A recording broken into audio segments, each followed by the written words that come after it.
안녕하세요. 모트리온 박기돈입니다. 네, 오늘은 쉐보레 이코녹스를 시승하러 나왔습니다. 지난번 부산 모터쇼 때 잠깐 살펴봤고 미디어 시승 행사로 진행을 하고 있어서 지금 강서 쪽에서 여기 파주까지 오는 동안에는 이제 다른 기자가 운전을 했고 지금 이제 살펴본 다음에 돌아가는 동안에 이제 제가 직접 운전을 해보도록 하겠습니다. 근데 주행 거리가 그렇게 길지 않아서 정말 많은 것들을 살펴보기는 어렵고요.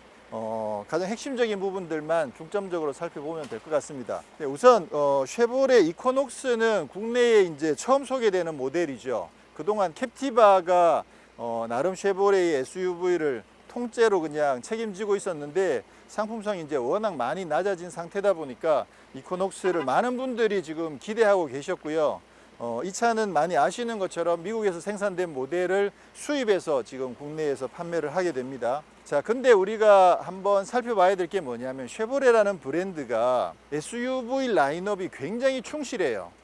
그러니까 이제 위에서부터 내려오게 되면 타호가 있죠. 대형 SUV 타호가 있고 타호의 그 익스텐디드 버전이라고 할 수 있는 서버번이 있고요. 그 밑에 이제 트래버스가 있고 이제 이코녹스가 있고 트랙스까지 그렇게 다양하게 있다 보니까 나름 미국 시장에서 쉐보레의 SUV들이 차지하는 그 비중은 엄청나게 높다고 말씀드릴 수가 있죠. 특히나 이 이코녹스도 출시되면서부터 미국에서 굉장히 판매가 많이 되고 있다는 점들을 지금 굉장히 많이 이야기하고 있는데 실제로 그 탄탄한 SUV 라인업이 있다 보니까 그 라인업 중에 이코녹스가 딱 자리를 잡으면서 굉장히 큰 인기를 얻고 있는 게 사실입니다.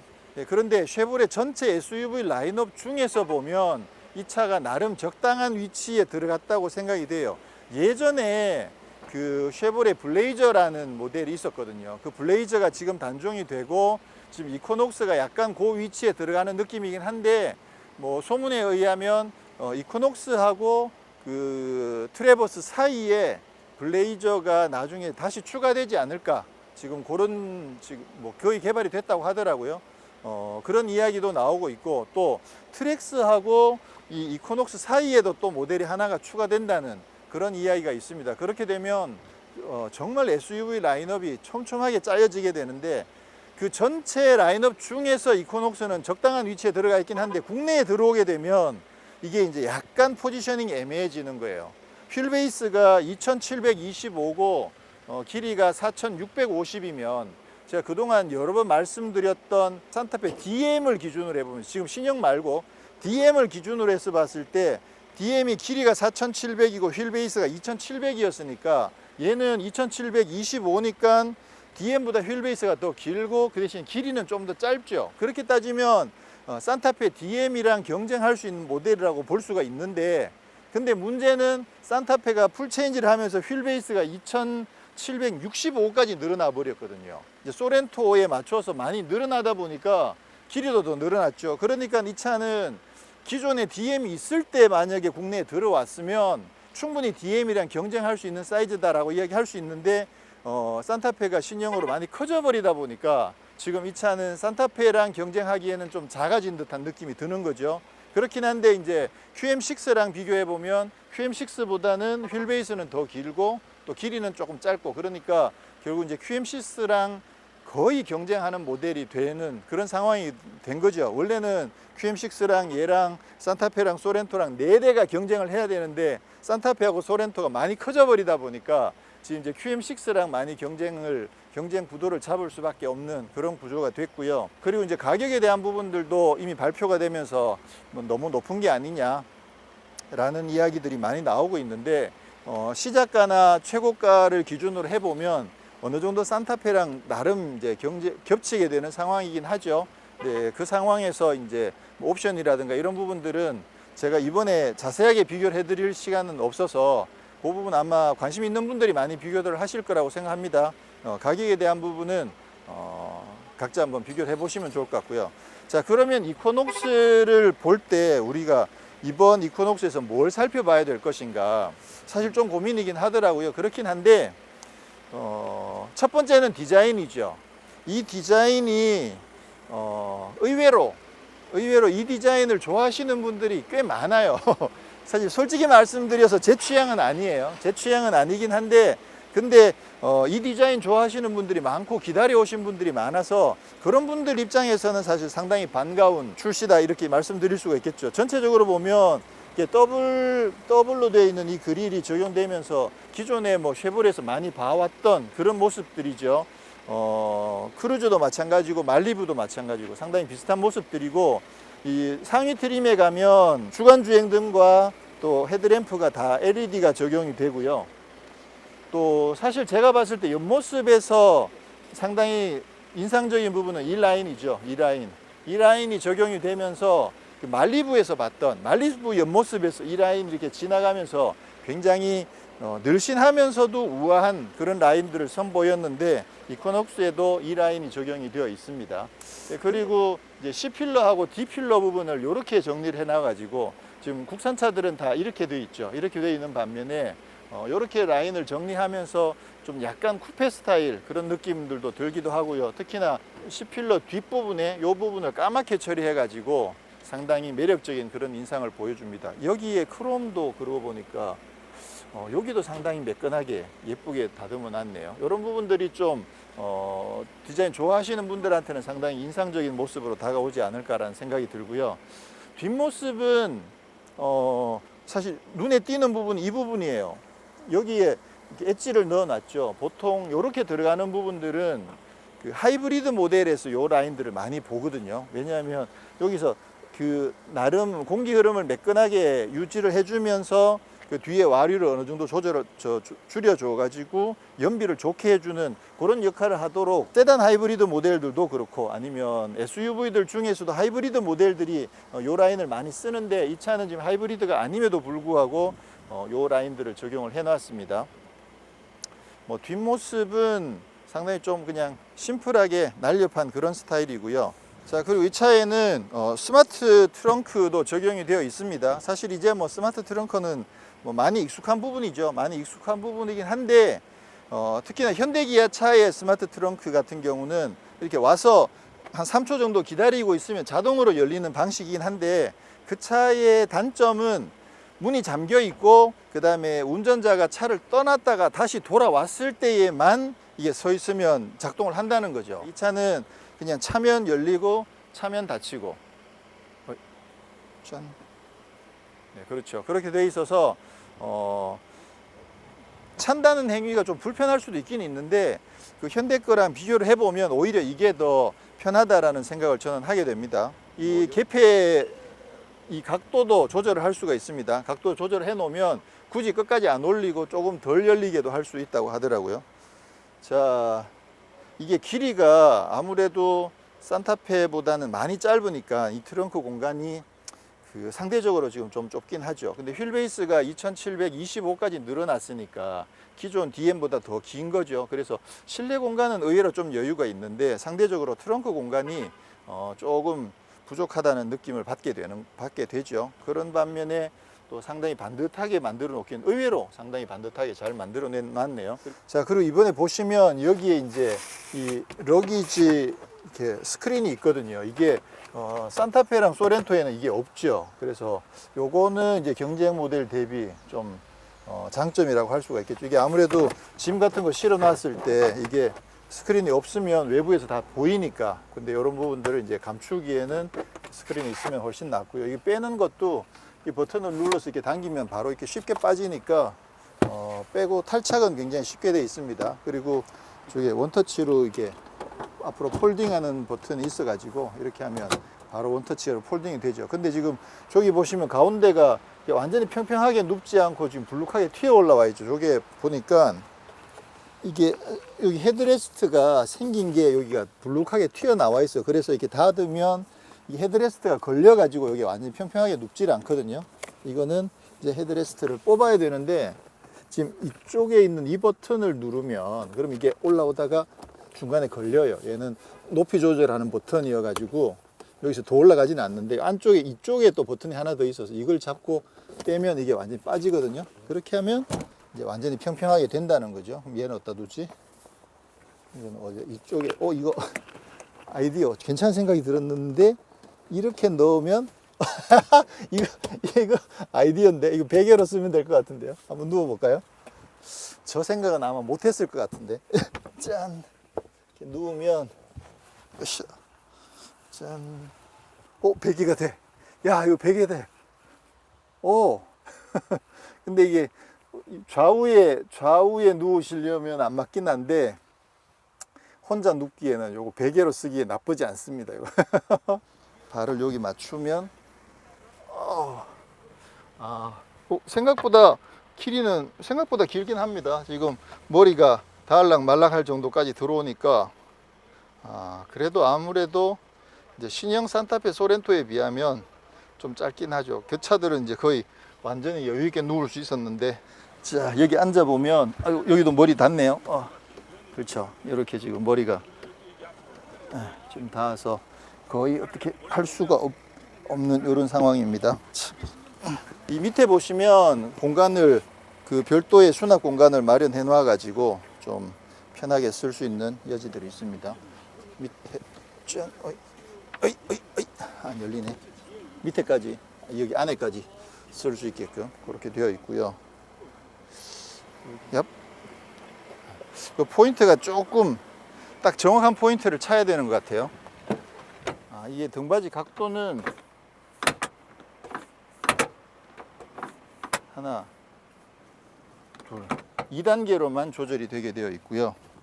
근데 뭐 등받이 각도를 굳이 세워서 탈 경우는 뒤에 화물을 좀 실어야 된다고 생각해서 조금 더 세울 수 있긴 있을 텐데, 뭐 굳이 세울 필요는 없겠죠. 이렇게 되어 있고, 열선 버튼이 뒤에 등받이만 할 수도 있고 방석까지 다 할 수도 있는 그런 열선 버튼이 마련되어 있고, 뒤에도 USB가 2개가 마련되어 있습니다. 이게 220, 이건 220V는 아니고 저거가 있네. 220V 단자도 밑에 있는데, 예, 그렇죠. 220V 단자도 밑에 마련되어 있습니다. 공간은 지금 이게 앞에서 지금 제가 계속 앉아 있던 그 시트 포지션 그대로인데, 공간은 상당히 여유가 있습니다. 말씀드린 것처럼 TM의 2700보다 25mm가 휠베이스가 더 길기 때문에 사실 실내 공간은 상당히 여유 있다고 볼 수가 있네요. 키가 경쟁 모델보다도 높진 않아요. 상대적으로 조금씩 몇 밀리씩 더 작아서 조금 더 경쟁차들은 조금 더 높겠죠 아마. 근데 앉아보면 뭐 크게 무리는 없을 정도로 여유 있는 실내 공간을 보여주고 있습니다. 여기에는 그냥 심플하게 컵홀더 2개가 마련이 되어 있고, 이게 수동으로 틸트와 텔레스코픽이 되기 때문에 어쨌거나 자세를 적당하게 잘 잡을 수가 있고요. 네, 일단 실내 디자인은 첫눈에 딱 뭐가 생각나세요? 바로 말리부 느낌이 바로 나죠. 네, 상당히 사실 자세하게 비교해 보면 라인이 조금씩 달라요. 근데 살짝 달라가지고 거의 뭐 틀린 그림 찾기 수준으로 조금 다르고, 이 부분은 아무래도 조금 차이가 나긴 하겠지만, 그래서 말리부랑 상당히 비슷합니다. 거의 뭐 같은 디자인이라고 봐도 될 정도로 상당히 비슷한 디자인을 가지고 있고요. 많이 봐오던 디자인이어가지고 상당히 익숙하죠. 이쪽에도 이제 약간 인조 가죽으로 덮어놔가지고 좀 고급스럽게 마감이 되어 있고요. 스티어링 휠도 기존에 보던 그 스티어링 휠이고, 열선이 있고, 이번에 통풍 시트와 냉방 시트가 다 마련이 되어 있습니다. 이게 이제 열선이고, 왔다 갔다 하는 거죠. 근데 통풍인데 파란색이 아니고 통풍에도 빨간색으로 적용을 해놨네요. 오렌지색으로. 그리고 지금 여기 보시면 지금 현재 시승하고 있는 모델이 이게 사륜구동이 적용된 모델이거든요. 그러다 보니까 사륜구동 버튼이 있고 HDC 버튼이 있죠. 이 HDC는 이제 저속으로 내리막을 내려갈 때 저속으로 속도 유지해 주는 기능이고, 그 다음에 요거는 지금 불이 들어오고 꺼지고 하죠. 그래서 불이 들어오게 되면 이제 AWD 상황에 따라서 사륜이 되기도 하고 2륜이 되기도 하고 자기가 알아서 왔다 갔다 전환해 주는 기고요. 꺼버리면 완전한 2륜 구동, 완전한 FF로 작동을 합니다. 4륜 구동에서 그 4WD 락 기능은 없는 거죠. 연비랑 그 주행 안정성에 도움이 되는 그런 정도의 4륜 구동이다, 이렇게 이해하시면 될 것 같습니다. 계기판은 기존에 봐왔던 그 계기판이랑 그대로 유지가 되어 있어서 큰 차이는 없고요. 지금 변속기가 이게 이제 늘 계속 지적하고 있는 그 변속기를 그냥 그대로 쓰고 있죠. 젠3랑 같은 건데 뭐 생산은 미국에서 하긴 하지만 지금 이제 6단 자동 변속기가 적용이 되어 있고요. 수동 모드가 기어 레버를 조작하는 수동 모드는 없고 여기 위에 있는 이 버튼으로 이제 수동 모드를 변속도를 조절할 수 있습니다. 근데 이거는 정말 비추죠. 늘 말씀드리는 것처럼 기본적인 개념이 뭐냐면 운전을 할 때 가장 안전한 자세는 두 손을 3시, 9시 방향에 잡고 있는 이 자세가 가장 안전한 자세입니다. 이 자세에서 주행을 하다가 만약에 이제 수동으로 기어를 변환해야 될 경우에는 손을 옮겨서 조작을 하고 다시 빠르게 복귀하는 게 가장 안전하겠죠. 근데 이렇게 돼 있으면 이렇게 와서 버튼을 찾아서 이렇게 누르기가 좀 불편하다는 거죠. 만약 이게 위아래로 움직이는 방식이라면 가서 툭 치고 그냥 바로 오면 되는데 이거는 찾아서 이렇게 눌러야 되기 때문에 좀 상당히 불편합니다. 그래서 이 방식은 아주 추천하지 않는 방식이고요.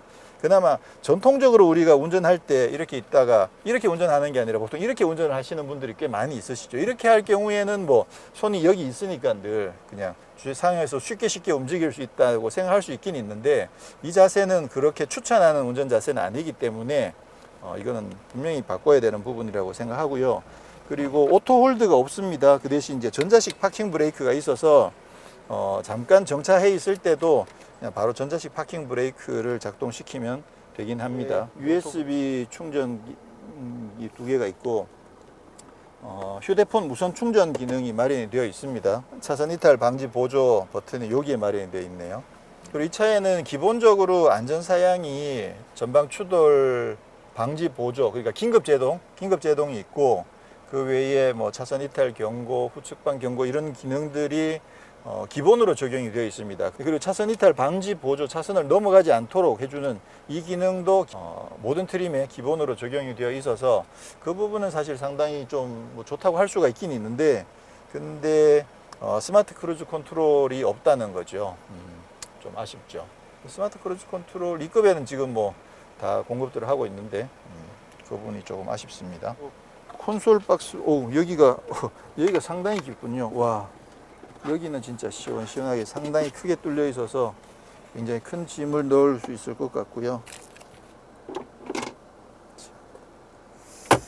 그다음에 여기도 상당히 반듯하긴 한데 이렇게 많이 깊진 않네요. 자, 화장 거울에 조명이 LED가 6개가 박혀 있네요. 이것도 좀 특이하네요. 상당히 예쁘게 되어 있습니다. 자, 1.6L 에코텍 디젤 엔진이 장착이 되어 있습니다. 이미 국내에서 많은 모델들에 적용되어 있는 그 에코텍 136마력짜리 디젤 엔진이 장착이 되어 있습니다. 이거 한번 찍어. 지금 이 차에는 1.6L 에코텍 디젤 136마력짜리 엔진이 장착이 되어 있죠.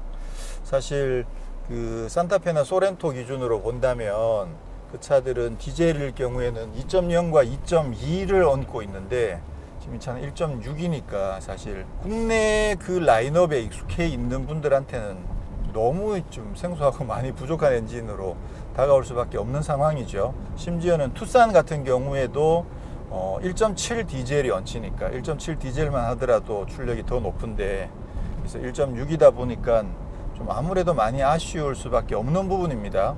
근데 이제 쉐보레 측에서 하는 얘기는 와, 저만 하더라도 지금 손을 여기다 얹고 주행을 하고 있네요. 이거 이러면 안 되는데 금방 이러면 안 된다고 해놓고 지금 저도 이렇게 하고 있는 게 현실적으로 사실 평상시에 시내 주행할 때는 이렇게 타는 분들도 많긴 하시죠. 네, 저도 이렇게 주행하도록 하겠습니다. 자, 네, 그런데 쉐보레 측에서 지금 이야기하고 있는 것은 이번에 이코녹스를 개발하면서 경량화를 많이 했다는 거죠. 특히나 초고장력도 아니고 그보다 더 강한 그 부분이 한 20% 정도 적용이 되고 그리고 고장력, 초고장력 강판까지 합치면 약 82% 정도를 지금 이 차에 적용을 했다고 합니다. 그 얘기는 그만큼 차체 강성을 확보하면서 좀 경량화가 됐다는 얘기고 약 100 몇십 킬로 정도의 그 감량을 실제로 이뤘다고 하거든요.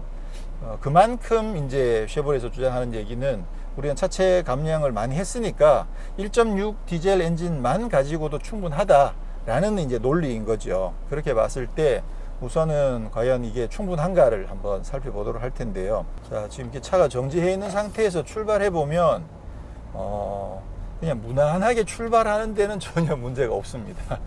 사실 디젤 엔진들은 뭐 토크가 워낙 높기 때문에 초반에 이렇게 그냥 부드럽게 출발하는 데는 전혀 문제가 없고요. 근데 이거를 이렇게 밟으면 그렇죠. 가속은 돼요. 가속은 꾸준하게 되는데 아무래도 이제 이 정도였으면 이렇게 슉 좀 치고 나가는 느낌이 있어야 되는데 그런 부분들은 뭐 거의 좀 느끼기 힘들 정도로 가속이 되긴 합니다만 좀 시원하게 가속되는 느낌은 조금 약합니다. 그 부분은 아무래도 이제 덩치와 뭐 출력과 이런 것들을 생각해 보면 어쩔 수 없는 부분이라고 생각할 수밖에 없죠. 그리고 개인적으로 사실 이코녹스를 타기 전에 그 제일 큰 관심사 중에 하나는 승차감이었거든요. 왜냐하면 쉐보레가 하체를 그동안 워낙 아주 매끈하게 잘 만들어 왔기 때문에 나름 어느 정도 승차감도 안락하게 유지를 하면서 또 차체 안정성도, 주행 안정성도 굉장히 잘 확보를 해왔었죠. 자, 급가속을 해보도록 하겠습니다.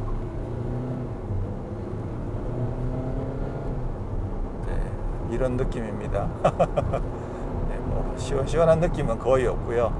자, 한산기 코스, 한산기 코너 한번.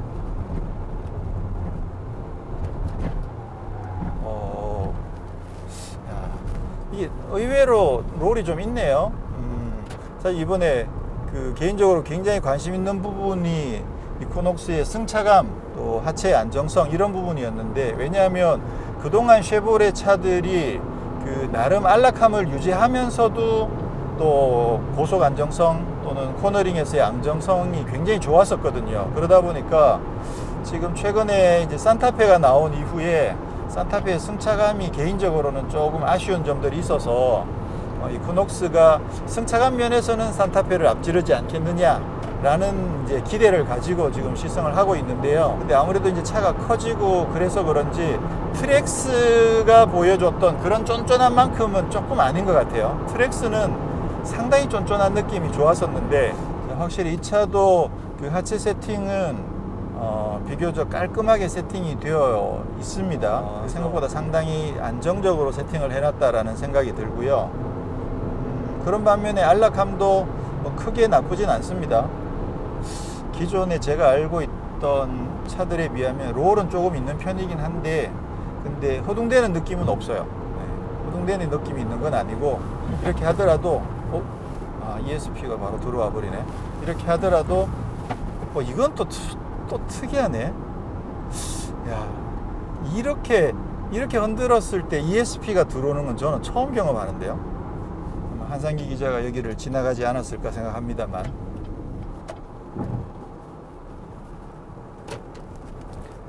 그렇죠. 롤이 상당히 있네요. 근데 뭐 그립이 괜찮긴 한데 안정성이 나쁘진 않은데 의외로 좀 의외네요. 제가 생각했을 때는 롤을 굉장히 타이트하게 잡아놨을 거라는 생각을 했었는데 상당히 의외로 롤이 좀 있네요.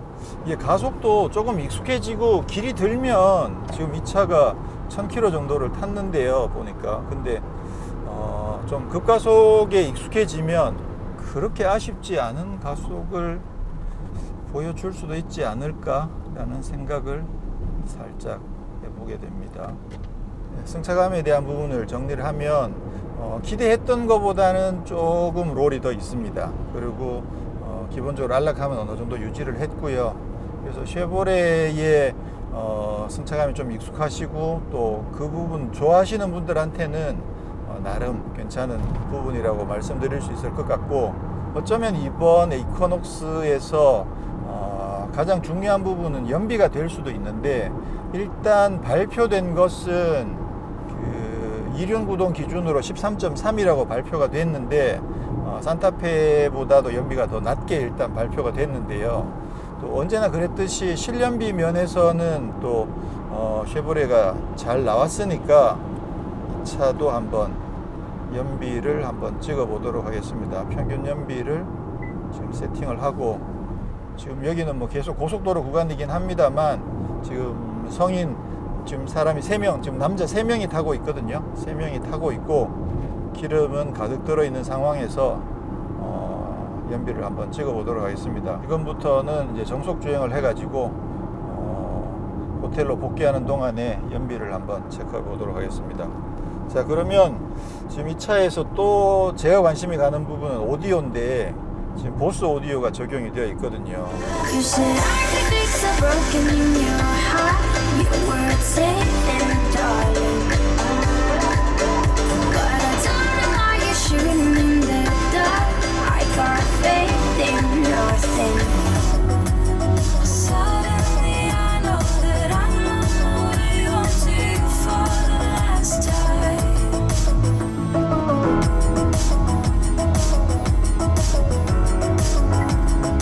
오디오는 상당히 괜찮습니다.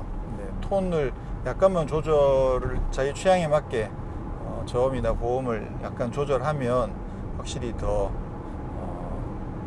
좀 더 풍성해지는 느낌이 있네요. 지금 여기 차선 이탈 방지 보조 버튼이 이쪽에 마련이 되어 있었어요. 이걸 켜게 되면 지금 여기 계기판에 이제 초록색으로 불이 들어오고요. 네, 차선을 유지해 주는 기능은 아니고 차선을 넘어가려고 하면 이제 넘어가지 않게끔 핸들을 감아주는 그런 기능을 하는 거죠. 네. 지금 100km로 주행을 할 때 6단에서 100km 주행할 때 회전수가 1500이 조금 넘네요. 거의 한 1600 정도 되네요. 1600 정도 되면 덩치를 감안하고 또 1.6 디젤인 걸 감안했을 때 엔진 회전수는 상당히 낮게 설정이 되어 있는 것 같아요. 이 정도만 해도 힘이 크게 부족하지 않다고 보는 거죠. 그렇게 되면 그만큼 이제 연비에는 도움이 되니까. 지금 거의 100km, 90km에서 100km로 정속 주행을 하니까 한 19km 이상 나오네요. 지금 19.4가 찍혀 있는데 정속 주행하면 19km 이상 나오더라. 시내로 들어가면 이제 당연히 좀 줄어들긴 하겠지만. 네, 오늘 시승 코스가 사실 워낙 짧고 또 계속 그냥 고속도로에 가까운 직선도로만 주행을 하는 코스다 보니까 좀 더 다양하게 많은 것들을 테스트해 보기 힘들었는데요. 전체적으로 정리를 하자면 힘은 아무래도 수치가 그냥 숫자는 숫자일 뿐이 아니고 숫자가 실제로 숫자의 역할을 합니다. 그래서 꾸준하게 가속하고 평상시에 무난하게 타는 데는 문제가 없지만 아무래도 뭐 180마력, 200마력대에 비하면 가속이 그렇게 경쾌하지 않은 건 어쩔 수 없는 것 같고요. 그런 반면에 그동안 쉐보레의 디자인을 특별히 좋아하셨거나 또는 쉐보레의 하체 세팅을 좋아하셨던 분들은 그분들한테는 상당히 매력적으로 보일 수 있을 거라고 생각이 듭니다. 특히나 이제 C필러, D필러 쪽 그쪽 디자인이라든가 또 앞에 그릴 쪽 디자인도 좋아하시는 분들 또 있으셔가지고 디자인 이 차가 마음에 드신다면 그러면 또 이제 이 차를 선택하실 수 있는 분들도 꽤 많을 거라고 생각하고요. 또 하체 세팅도 기존에 제가 기대했던 것보다는 조금 롤이 있긴 한데 근데 산타페보다는 확실히 조금 더 편안한 느낌이 확실히 있어서 그렇게 편안하게 타시기를 원하시는 분들한테는 승차감도 그렇게 나쁘진 않습니다. 나름 괜찮은 것 같고요. 그런 반면에 이제 변속기가 뭐 지금 경쟁차들은 이제 QM6 말고 산타페 소렌토는 8단으로 올라갔는데 이 차는 6단이라는 점, 이런 부분들도 좀 여전히 아쉬운 부분이고 편의 장비 면에서도 그 기본 트림에서부터 안전 장비들이 많이 적용되어 있는 부분들은 또 반가운 부분들이긴 한데 상위 옵션에서도 스마트 크루즈 컨트롤이나 오토 홀드나 또 차선 유지 기능이나 이런 부분들이 없다는 점들은 뭐 여전히 또 아쉬운 부분들이기도 하죠. 그래서 가격 여러 가지를 고려해 볼 때 이 차가 이제 아무래도 수입차다 보니까 국내 경쟁 모델에 정확하게 매치하기에는 조금 어려운 점들이 있었다는 점은 어쩔 수 없는 것 같아요. 그렇긴 한데 말씀드리는 것처럼 평상시에 이제 쉐보레를 늘 좋아하셨던 분들한테는 그동안 이제 캡티바가 전혀 그 상품성을 인정 받지 못하고 있었던 것에 비하면 캡티바에 비해서는 월등히 더 좋아진 부분들이 있기 때문에 쉐보레의 SUV를 기다리고 계셨던 분들한테는 상당히 좋은 소식이 아닐까라는 정도로 정리를 하고 저는 다시 또 다른 모델에서 찾아뵙도록 하겠습니다. 고맙습니다. 보스 오디오는 좋아요. 경쟁 모델들이랑 비교를 하더라도 보스 오디오는 상당히 경쟁력이 있다는 생각이 듭니다. 이 차의 장점은 아무래도 이제 그냥 편안하게 타기에는 딱 적당하다는 점이 제일 큰 장점이다, 이렇게 말씀드릴 수가 있겠네요. 그냥 편안하게 타기에는 무난하고 좋습니다. 자, 이렇게 해서 시동을 끄게 되면, 지금 시동을 껐는데 또 지금 전원이 다 살아있죠. 이렇게 음악이 나오고 있는 상황에서도 시동을 끄면 그냥 음악이 그대로 다 살아있죠. 이런 점들은 이제 음악 감상할 때 상당히 좀 도움이 되는 기능이라고 할 수가 있고, 이 상태에서 다시 시동을 걸면 다시 나갔다 오는데, 그러니까 오디오가 잠깐 나갔다 돌아오긴 하는데 그래도 생각보다 굉장히 빨리 돌아오네요. 그런 점도 괜찮은 부분이라고 할 수가 있겠죠. 자, 지금까지 이제 자유로랑 올림픽대로를 주로 많이 탔고요. 그리고 이제 올림픽대로에서 빠져서 김포공항을 지나서 지금 호텔까지 오는 기간 동안은 시내 구간이었는데, 지금까지 총 30km를 주행했고 연비는 17.9km/L를 달성을 했습니다. 아무래도 이제 시내 주행이 많아지면 조금 더 내려가긴 할 텐데, 그래도 제가 생각할 때는 지금 에어컨도 계속 켜고 있고 성인 남자 지금 3명이 탄 거를 감안하면 복합 연비가 13.3이니까 그거보다는 확실하게 더 많이 나올 거다라는 생각은 충분히 할 수 있겠네요. 그 점이 어쩌면 이제 이 차의 제일 큰 장점이 될 수도 있겠다는 생각이 듭니다.